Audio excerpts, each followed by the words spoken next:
የመቅሰፍት ሁሉ መጀመሪያ ምንድነው ካላችሁኝ ጸሎት ማቋረጥ። የበረከት ማጣት ምንጭ ዋናው ጸሎት ማቋረጥ ነው። የጠብ መጀመሪያ ዋናው ምንድነው ጸሎት ማቋረጥ ነው።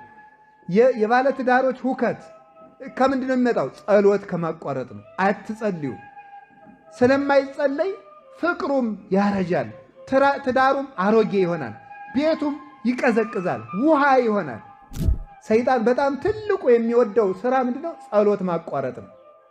ጸሎት ማቋረጥ ጸሎትን ለምን ሲባል እስመ እሳት ይወፅእ እማፉሁ ለዘይጸልይ ከሚጸልይ ሰው አንደበት እሳት ይወጣልና ወያውዕዮ ለሰይጣን ሰይጣንንም ያቃጥለዋልና ወይደጉጾ አይኖ አይኑንም ይወጋዋልና እስመ ጉድብ ውእቱ ባህቤሁ ጸሎት በሰይጣን ዘንድ የተሳለ ጦር ነው፣ አይኑን ያጠፋዋል። ስለዚህ ሰይጣን ጸሎትን አይወድም። ጸሎት የሕይወታችን አጥር ነው፣ የሕይወታችን ደጅ ነው። ደጅ ወይም በር አጥር የሌለው ቤት ለሌባ፣ ለወንበዴ፣ ለኃላፊ፣ ለአግዳሚ ሁሉ የተመቸ ለዘረፋ የተመቸ እንደሆነ ጸሎት ስናቋርጥ አጥር የሌለው ግቢ በር ያልተዘጋለት ቤት እንሆናለን። ሰይጣን እንደፈለገ ከሰው ቤት ገብቶ ጸጋ ለመዝረፍ ይመቸዋል ማለት ነው። ዝም ብለህ ቢሰማህም ባይሰማህም ቢገባህም ባይገባህም ጸልይ። ጸሎቱ ለአንተ ባይሰማ ለሰይጣን ይሰማዋል፣ ይሸሻል። ለአንተ ባይሰማ እግዚአብሔር ይሰማል። በጆሮ የሚገባው ልብን ይቆጣጠራል። ልብ ሲቆጣጠር ሐሳብ መበተን ያቆማል ማለት። ስለዚህ ጆሮአችንን ስለማናሳትፈው ነው በጸሎት ጊዜ ሐሳባችን የሚበተነው። አሁን ብዙ ጊዜ እንደውም አንድ የፍርድ ቤት ሰራተኛ ምን ብሎኛል? ያልዘጋሁት ፋይል ሁሉ ትዝ የሚለኝ ለጸሎት ስቆም ነው አለ። በቃ ትዝ ይለኛል። የጠፋ ዕቃ ሁሉ በጸሎት ጊዜ ነው አይደል ትዝ የሚላችሁ? የት እንዳለ ማለት ነው። ያልደወላችሁት ስልክ ሁሉ ትዝ ይላችኋል ማለት ነው።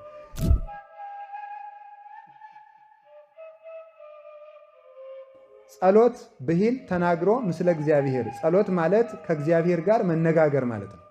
ጸሎት ማለት ከእግዚአብሔር ጋር መነጋገር ማለት ነው። ከእግዚአብሔር ጋር መነጋገር።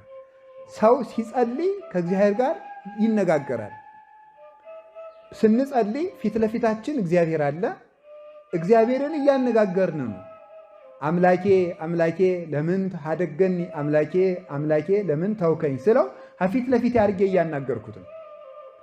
አንድ ሰው ጸሎት የሚያቋርጥበት ምክንያት ጸሎት የሚሰለቸው ወይም ጸሎቱን እያቆራረጠ የሚጸልየው ለምንድን ነው ካላችሁኝ፣ ከማን ጋር እንደሚነጋገር ስለማያውቅ ነው። ሁላችሁም እንደምታስቡት አንድ የምንወደውና የምናከብረው ትልቅ ሰው በሰው ሰውኛው ትልቅ የተባለ ሰው እኛን ለማነጋገር ቀጠሮ ቢይዝልን ያንን ሰው ለማነጋገር ከተያያዘልን ቀጠሮ የተነሳ እንቅልፍ አልወስደን ብሎ ያድራል። ጸሎት ግን እግዚአብሔርን ያህል ንጉሥ ሰራዊተ መላእክት እያመሰገኑት ቅዱሳን አባቶች እያመሰገኑት ለኛ ለአንድ መናኛና የተናቅን ፍጡሮች ቀጠሮ ይዞ ሊሰማን ይጠብቃል። ያንን ንቀን ነው የምንቀረው ማለት ነው። በየቀኑ እግዚአብሔርን ማናገር ይቻላል። በየቀኑ ብቻ አይደለም፣ በየሰዓቱ የምድር ነገስታት ጠዋት አናግረናቸው 6 ሰዓት መልሶ ቢቸግረን ማግኘት አንችልም። ምናልባት እንደገና 40 ቀን ልንጠብቅ እንችላለን። 6 ሰዓት አናግረን 9 ሰዓት ማናገር አንችልም። 9 ሰዓት አናግረን 11 ሰዓት አይደግሙልንም። 11 ሰዓት አናግረን 1 ሰዓት አይደግሙልንም። ሌሊት ቢቸግረን አይደግሙልንም። አናገኛቸውም ሁሉ ብንጠራቸው ሌሊት ከቢሯቸው ብንሄድ ወንጀለኛ ተብለን ልንታሰርም እንችላለን። እግዚአብሔር ግን ማለዳም ይሰማል፣ ማታም ይሰማል፣ ጧትም ይሰማል፣ ቀንም ይሰማል፣ ያለ ጊዜ ይሰማል፣ ያለ ወረፋ ይሰማል፣ ሳይመርጥ ይሰማል። እግዚአብሔር የሚሰማውና የማይሰማው ሰው የለም። ሁሉንም ይሰማል።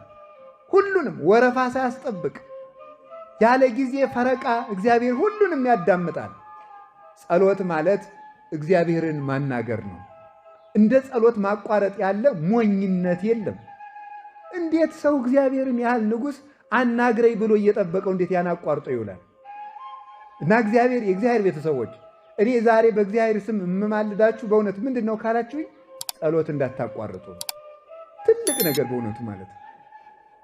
እናት የልጇን ንግግር ከምትጠብቀው በላይ እግዚአብሔር እኛን በማለዳና በመታ ጸሎት እኛን ለማዳመጥ ደስ ብሎት ይጠብቀናል። ማለዳ እግዚአብሔር እኛን ይጠብቃል። ተነስተን እንድንጠራው አባታችን ሆይ እንድንለው ይሄ ነው። ጸሎት የምግባራት ሁሉ እናት ናት። የጦርነት ሁሉ መጀመሪያ ናት ጸሎት። ዲያብሎስ እንደ ጸሎት አድርጎ የሚጠላው ስነ ምግባር የለም። ጾም ሊሆን ይችላል፣ ስግደት ሊሆን ይችላል፣ ምጽዋት ሊሆን ይችላል፣ ቸርነት ሊሆን ይችላል፣ የዋሃት ሊሆን ይችላል፣ በጎነት ሊሆን ይችላል፣ ገርነት ሊሆን ይችላል፣ ፍቅር ሊሆን ይችላል፣ ሰላም ሊሆን ይችላል፣ መጣወተ ርዕስ ሊሆን ይችላል፣ ሰማዕትነት ሊሆን ይችላል፣ ምንኩስና ሊሆን ይችላል፣ ማስቀደስ ሊሆን ይችላል። ሁሉም ነገር ይሁን ሰይጣን እንደ ጸሎት አድርጎ የሚጠላው ምግባር ጥሩ ስራ የለም። ለምን ሲባል ከእግዚአብሔር እያስፈቀድ ስለሆነ ማለት ነው። አልቦ ግብር ዘያፈቅድ ሰይጣን ከመአይድጎ ጸሎት። ጸሎት ሰይጣን እንደ ጸሎት ማስቋረጥ አድርጎ የሚወደው በጎ ስራ የለም ይላል። ሰይጣን በጣም ትልቁ የሚወደው ስራ ምንድነው? ጸሎት ማቋረጥ ነው። ጸሎት ማቋረጥ ጸሎትን ለምን ሲባል እስመ እሳት ይወፅእ እማፉሁ ለዘይጸልይ፣ ከሚጸልይ ሰው አንደበት እሳት ይወጣልና፣ ወያውዕዮ ለሰይጣን፣ ሰይጣንንም ያቃጥለዋልና፣ ወይደጉጾ አይኖ፣ አይኑንም ይወገዋልና፣ እስመ ጉድብ ውእቱ ባህቤሁ፣ ጸሎት በሰይጣን ዘንድ የተሳለ ጦር ነው፣ አይኑን ያጠፋዋል። ስለዚህ ሰይጣን ጸሎትን አይወድም። ወበይንተዝ ተመልከቱ ያከብድ፣ ይሄ ቅንድብን አክብዶ እንቅልፍ እንቅልፍ እንቅልፍ እንቅልፍ ያሰኛል። ጸሎቱን ያስቋርጠዋል። የሚያቋርጥበት ልዩ ልዩ መንገዶች ነው ያሉት። አንዳንድ ጊዜ የማንዘልቀውን በጣም ብዙ ጸሎት በማስጀመር ከዚያ በኋላ ሰልችቶ እንድንተወው በማድረግ፣ ሌላ ጊዜ ደግሞ በምንጸልይበት ጊዜ ሐሳባችን ይበትንና ሐሳቤ እየተበታተነ የምጸልየውን ጸሎት እግዚአብሔር አይሰማኝም ብለን ደግሞ እንድናቋርጠው ማድረግ። በጣም በጣም እንዴት ያለ ጠቢበኛ እኮ ነው። ሐሳባችን የሚበትነውም እሱ ነው። ሐሳቤ ስለተበተነ እግዚአብሔር አይሰማኝም ብለን ደግሞ እንድናቋርጥም የሚያደርግ ደግሞ እሱ ነው። ሶስተኛ ደግሞ ጸልየህ ምን አመጣህ፣ ጸልየሽ ምን አመጣሽ ብሎ ደግሞ ጸሎት እንድንተው ያደርገናል።